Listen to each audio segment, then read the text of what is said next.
What reputational damage did N-ray scientists face?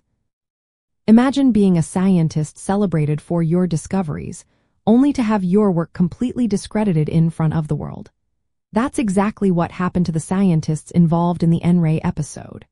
Prosper Blodlow was once a respected physicist with notable achievements.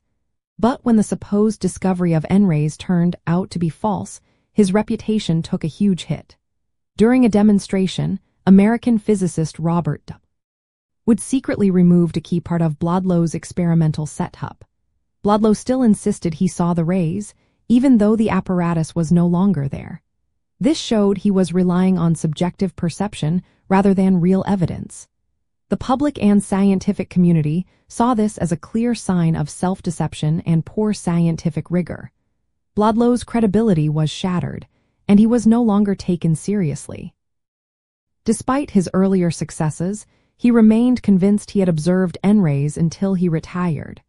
This only made people think he was misled by his own imagination. The damage wasn't limited to Blodlow. Other scientists who claimed to see N-rays also faced skepticism. The episode became a cautionary tale about wishful thinking and the importance of independent verification. It showed how even well-respected scientists can fall into the trap of what's called pathological science, where bias and errors create false results.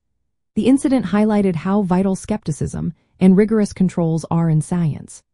Reputations can be damaged when false discoveries are exposed, and trust in scientific research can take a hit. The N-ray case remains a classic example of how scientific hoaxes can cause lasting harm to those involved. It reminds us that science is a human endeavor, prone to quirks and mistakes, but also that honesty and skepticism are key to progress.